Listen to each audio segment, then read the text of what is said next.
जय हिंद दोस्तों, भारत माता की जय। आज हम ऐसे व्यक्ति के बारे में बताएंगे जिन्होंने पूरे समाज को उनकी उपलब्धि उस समाज में जिस हिसाब से मिलना चाहिए उस हिसाब से नहीं मिला, क्योंकि वो दलित थे। आज उस व्यक्ति के बारे में बताएंगे जिन्होंने अपने जीवन में हतोत्साह पढ़ते पढ़ते निराश हो गए हैं। ऐसे व्यक्ति के बारे में बताएंगे जिससे आप सुनकर आप उनसे प्रसन्न।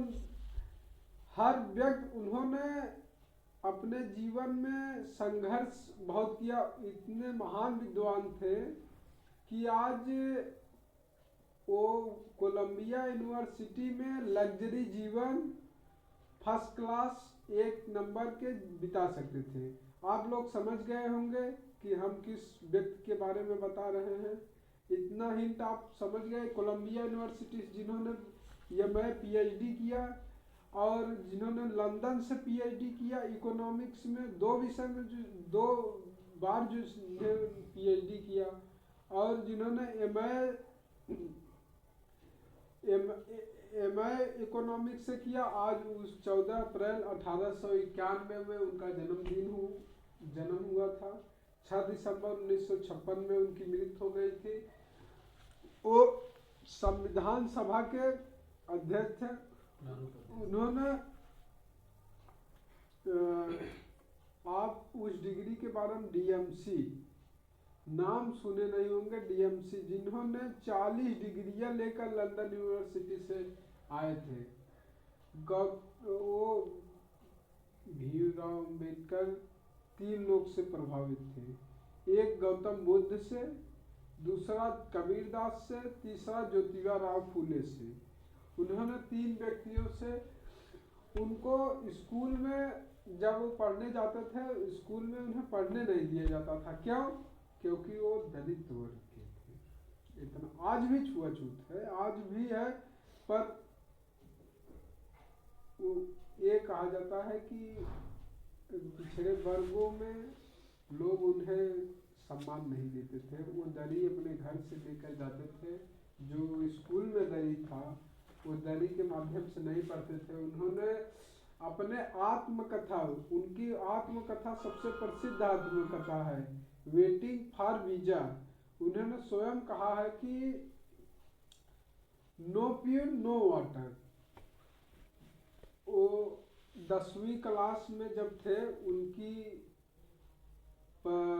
मेधा शक्ति देखकर, उनकी बुद्धिमत्ता को देखकर किर्लोस्कर कृष्णा किर्लोस्कर के नाम के एक व्यक्ति थे जिन्होंने उन्हें गौतम बुद्ध की जीवनी दी और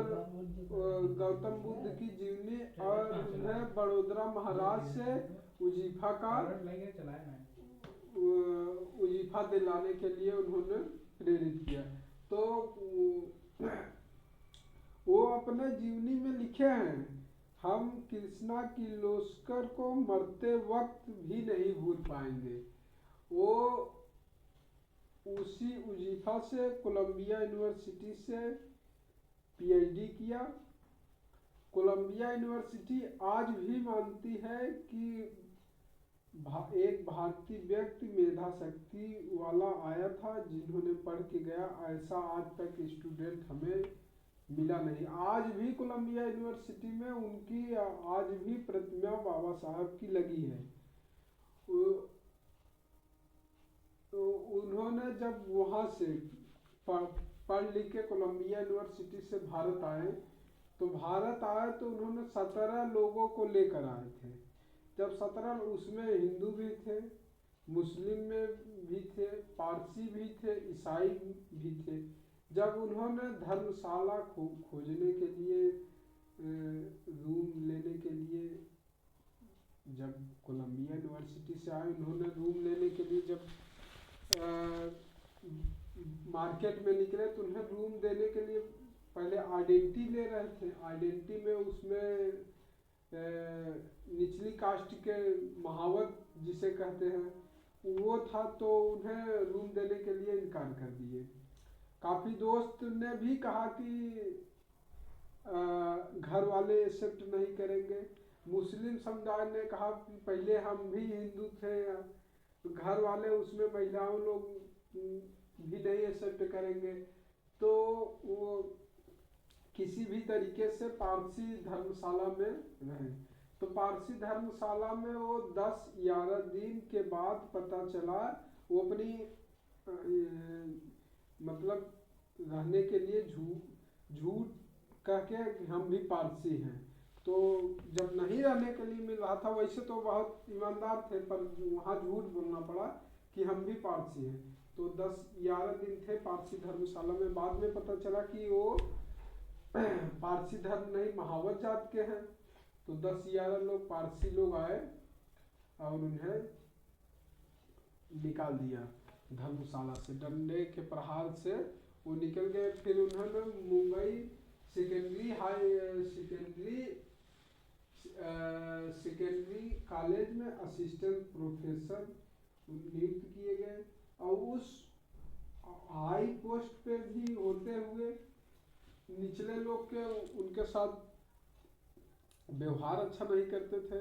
जो कहते थे वो लोग वो करते नहीं थे। और चपरासी उनको पानी वहीं धर के चला जाता था, देता नहीं था। और उन्होंने अपने आत्मकथा वेटिंग फॉर वीजा में स्वयं लिखा है, हमने पढ़ा है कि नो प्यून नो वाटर। मतलब अगर जिस दिन चपरासी नहीं आएगा उस दिन पानी नहीं मिलेगा। अब सोच लो, उन्होंने अपने आत्मकथा के हेडलाइन में लिखा है, शिक्षा वह शेरनी का दूध है जो जितना पिएगा उतना दहाड़ेगा। पैरों में जूता ना हो पर लेकिन किताब हो पढ़ने के लिए। और वो इसी तरीके से लड़ते रहे। स्वतंत्रता संग्राम में उन्होंने कम भाग लिया, पर लेकिन समाज में उन्होंने यूनिफॉर्म सिविल कोड, समान नागरिक संहिता के लिए नेहरू जी से लड़ गए थे। 1956 में नेहरू जी की जो प्रधानमंत्री होते हुए पद पे बोलने के लिए डरता था, बाबा साहब भीमराव अंबेडकर ने उनसे लड़ गए थे। जो आज के युग में भी जो सही है जो गलत है, तलवे चाटने के लिए बहुत हैं। पर उन्होंने समाज में, वो चाहते तो कोलंबिया यूनिवर्सिटी में फर्स्ट क्लास फरारी से फर्स्ट क्लास मस्त जीवन बिता सकते थे। 2-4 शादी कर लेते भी और फर्स्ट क्लास मर्सिडीज से फरारी, जो भी बड़ी बड़ी गाड़ी है, BMW, सब 2-4-10 हो जाता है फर्स्ट क्लास। उन्हें आज भी कोलंबिया यूनिवर्सिटी जब मानती ही है कि एक ऐसा शिक्षक था जो इन्होंने आज ऐसी मेधा शक्ति वाला मिला नहीं। तो जब मुंबई में असिस्टेंट प्रोफेसर थे तो नासिक से औरंगाबाद जा रहे थे। तो जब नासिक से औरंगाबाद जा रहे थे तो बीच में एक दौलताबाद किला मिलता है। दौलताबाद किला में उन्होंने देखने के लिए सोचा, तो उनके साथ 2-4 साथी थे। तो उन्हें दौलताबाद किला देखने गया तो वहाँ एक तालाब जैसा कुआं था जो पहले के ज़माने में बड़ा स्वच्छ होता था, उसमें आप जलपान कर सकते हैं। तो पानी पीने के लिए उन्होंने गया। तो बाद में पता चला कि वहाँ के मुस्लिम समुदाय, दौलताबाद आप जानते हैं, दौलताबाद मुस्लिम बाहुल क्षेत्र है, वहाँ के लोग दौलताबाद उसके जिम्मेदार हैं। तो बाद में पता चला कि ये महार जात के हैं, महार जात में छोटी जात। तो उन्हें वहाँ से पानी पीने के लिए वंचित कर दिया। जो सोच लो, जो असिस्टेंट प्रोफेसर, वो भी ऐसे जब इतने बड़े डिग्री लेकर आए तो उन्हें रख लिया गया था, वो कोई एग्जाम नहीं दिए थे। फिर तो उन्हें पानी पीने के लिए वहाँ से मना कर दिया गया। तो उनकी वो समाज से लड़ते रहे। उनकी माँ ने जिस रोग से मरी, उन्होंने अपनी आत्मकथा कथा वेटिंग फॉर वीजा में लिखा है कि मेरी माँ जिस रोग से मरी वो कोई वहाँ से इलाज करने वाला नहीं था, क्योंकि ये महार जात के हैं। और उन्होंने इस समुदाय के लोगों से देखते देखते व्यथित होकर उन्होंने मरने से पहले 31 दिन पहले उन्होंने बौद्ध धर्म अपनाया था और उन्होंने जीवन में संघर्ष करते हुए अपने समाज को, उनके समाज के लोग केवल 4th class pass higher education था, then higher education qualification 4th class. तो वो सोचे कि यदि हम अपना जीवन अच्छा बिता लेंगे तो हमारे समाज में क्या होगा।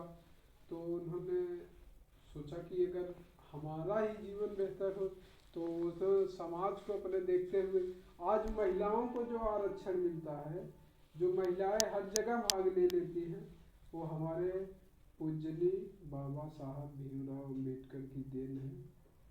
तो इस बाड़ी में कोई भी गलती हुई हो तो माफ़ करिए, क्योंकि हमने जो भी उनके बारे में कुछ कहा है अगर कहीं त्रुटि हुई हो तो सॉरी। जय हिंद, जय भारत। जय भीम, जय भारत।